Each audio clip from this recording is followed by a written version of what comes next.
ይህ ቦታ ለወትሮው ላይን የማይስብ በአካባቢው ደግሞ ለማለፍ ሽታው አፍንጫን የሚሰነፍጥ የስትንፋስንና መተንፈሻ አካላትን የሚጎዳ እጅግ ለደህንነትም ስጋት የነበረበት አካባቢ ነበር። በአዲስ አበባ በሁለተኛው ዙር ከሚለሙ ሁለት የወንዝ ዳርቻ ልማቶች አንዱ የሆነው የቀበና ወንዝ ዳርቻ ልማት አንዱ አካል የሆነውና በተለምዶ ጣሊያን ኤምባሲ ጀርባ ተብሎ የሚጠራው አካባቢ ላይ ነው የሚገኘው። ይህ አካባቢ ምን ስራዎች ተከናወኑለት፣ በኮሪደር ልማቱ ምን ተሰራ የሚለውን ዞር ዞር ብለን እናያለን። አብራችሁን ቆዩ።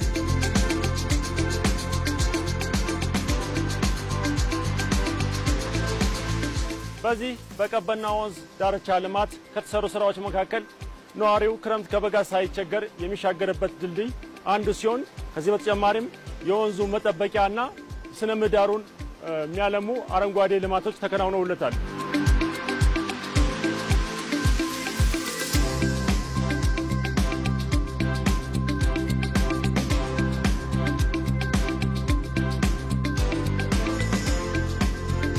በዚህ በቀበና ወንዝ ዳርቻ ልማት ከተሰሩ ስራዎች አንዱ ለታዳጊዎችና ለልጆች የሚሆኑ የመዝናኛ ስፍራዎች ሲሆኑ ከወላጆቻቸው ጋር በእረፍት ጊዜ በመምጣት ካሻቸው ሚዛን፣ ሸርተቴ እንዲሁም ዥዋዥዌና ኳስ ጨዋታዎችን በመጫወት የእረፍት ጊዜያቸውን የሚያሳልፉበት ስፍራም ይገኛል።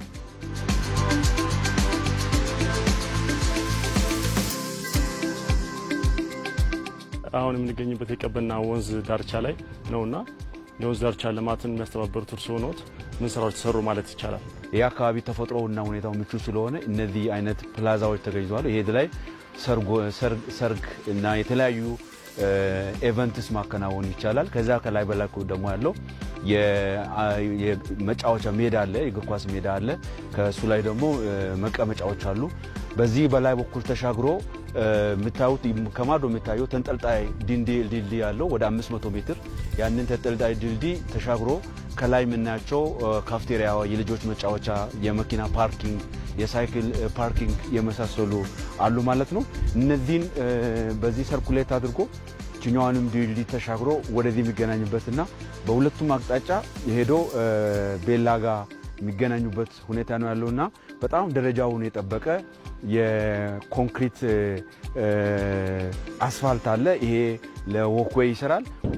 ስራው አፈጻጸሙ ደረጃ ላይ ደርሷል ማለት ይቻላል። አሁን አጠቃላይ በተነሱ የሚያስተባብሩት እንዲሁም ደግሞ ምን ተሞክሮ ተገኘ? የወንዝ ዳርቻ አዲስ ከመሆኑ ጋር ተያይዞ በሁለት ከፍለን ልናይ እንችላለን። እኔ ወደ 20 ምናምን ኪሎ ሜትር የወንዝ የቀበና ከቅድስትና ኪዳነ ምሕረት በቅንጦጦ ቅድስት ኪዳነ ምሕረት ጀርባ ጀምሮ እስከ ቀበና ይመጣል። ይሄ ደግሞ ሄዶም እዛውን ቀበና ይገኛል። ከዛ ባለፈ ደግሞ ከ4 ኪሎ የግንፍሌ ወንዝ እስከ አጎዛ ወይም ራኤል ድረስ የሚወስዱ ይሆናል። 100% ያጠናቀቅ ነው። የዚህ ከጣሊያን ኤምባሲ ጀርባ እስከ ቤላ ድልድይ ድረስ ያለው 100% ተጠናቋል። የግንፍሌ ደግሞ 3 ኪሎ ሜትር ነው። እሱም ከ4 ኪሎ እስከ አጎዛ ወይም ራኤል ድረስ ያለው ከሞላ ጎደል 99% አካባቢ አጠናቀናል። የማጠቃለያ ስራ ነው የሚቀረን።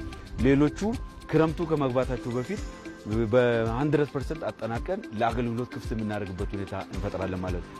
የቀበና ወንዝ ልማት ጥሩ ልምድ የተወሰደበት በፍጥነት ጀምሮ በፍጥነት የማጠናቀቅ ነዋሪዎችን ወደ ሌላ ቦታ አዟዙሮ ከማስፈር ጋር ተያይዞ የተወሰዱ ልምዶች በሌሎች አካባቢዎች ላይ በቀጣይ ለምንሰራው ስራ ትልቅ ልምድ የተገኘበት ነው ማለት ይችላል።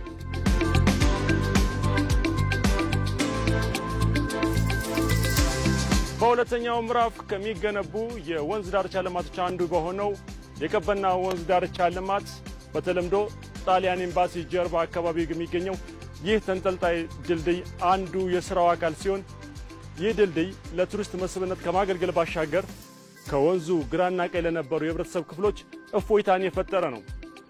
ክረምት በወንዝ ደራሽ ጎርፍ ስጋት፣ በጋም ሆነ ክረምት ደግሞ በደህንነት ስጋት አማካኝነት ከግራም ከቀኝም ያሉ ህብረተሰብ ክፍሎች ለመገናኘት የነበረባቸውን ችግር የፈታ ድልድይ ነው።